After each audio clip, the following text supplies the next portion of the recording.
Okay, different room. Give you a little change of pace. It's Tuesday, and I'll give you my story about Tuesday first. There was a movie many years ago called Every Which Way But Loose. It was with Clint Eastwood, and he and his brother used to travel from place to place, and he would fight people for money. They would bet on the money, make more money, go to the next city. Anyway, something went bad at this one place, and the girlfriend that was with the brother pulled a little pistol out of her purse, and she fired a shot in the air, and she waited a couple of seconds, and she fired the second shot, which calmed everybody down.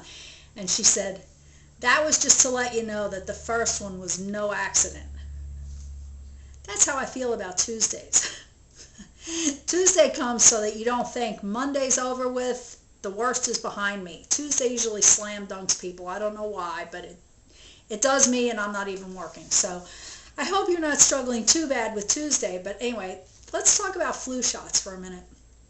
I'm hearing ad after ad after ad. We got to get our flu shots. We got to get our flu shots. And my mother is on the phone with me, and she says the doctor told her that if she really wanted to get a full-strength flu shot, that she would need to go to the drugstore like Walgreens or Rite Aid or something like that, because he doesn't get the shots that are full strength. When did this happen? Now we got to go to Walgreens to get a full-strength shot, but if we go to the doctor, we're going to get like a not-so-full. Why do they even make flu shots that aren't full strength? And for the record, I'm still trying to figure out why we need one a year. I mean, you get a polio vaccine when you're a kid, and you're pretty much good for the rest of your life. Smallpox, not going to get it. Whooping cough, nope, covered. So they can cure all the big shit, but then the flu comes along, and oh my God, they have to give you a shot every year. It gets worse. When I worked at, well, I'm not going to tell you where I worked, but I worked at a plant years ago, and I was asking the nurse there, why are we getting flu shots in, like October, November? And she said, well, they're really only good for about 3 months.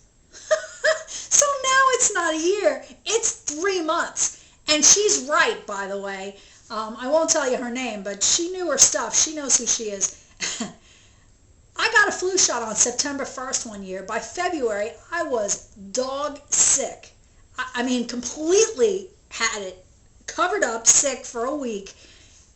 And it was because the damn thing had run out. So the window that we're talking about is 3 months. And I would just like to put out there to the medical community, get your shit together. The flu has been around for a long time.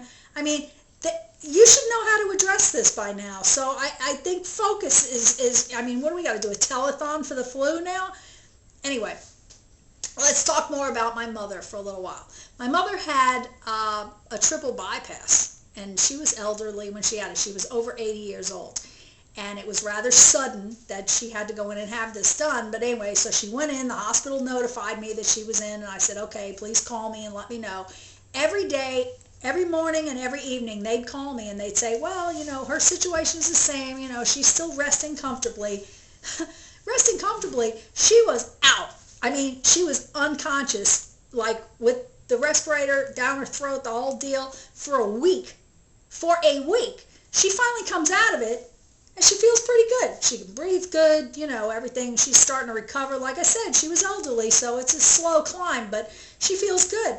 And when I talked to her on the phone, she said, I expected this to be so bad, but it really wasn't. I'm not in any pain, and I just don't understand it. I just thought it was going to be so awful. It was awful. You slept through it. So now I'm sitting here and I'm saying, okay, she's 5'2". She's 125 pounds. She goes through, they crack her chest and pull her apart like a turkey. And she says, it's not so bad. So my question to the medical community, again, is why the hell don't you let everybody just sleep and recover? What's the big urgency that you got to stand everybody up and walk them around the building and then throw their ass out in the street? I say let them sleep, and then you don't even know what goes on. Because for the if you put me under and crack my chest, word to the wise, do not wake me up. Because I'm going to wake up talking, and I'm not going to be happy when it happens. So just leave my ass asleep. Anyway, she gets better. She goes to a rehab, so she kind of stair-steps back. Because she lives alone, so she's not going into a community. She's literally on her own.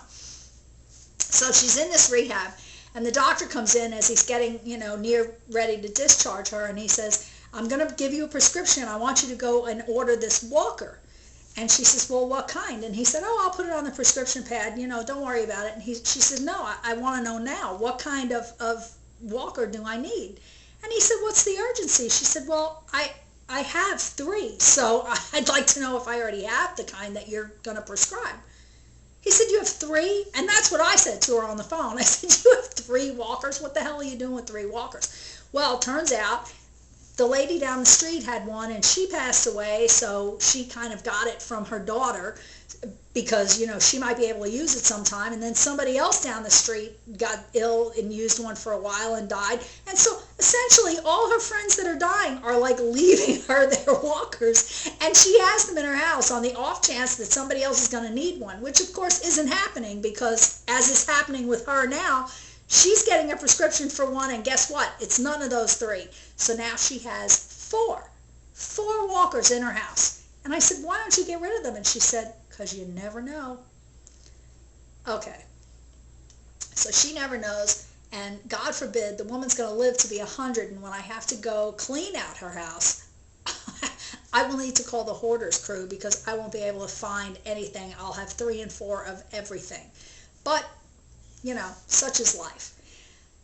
That's all I got on Tuesday. I hope you make it through safely, and tomorrow's hump day, so hang in there. Talk to you later.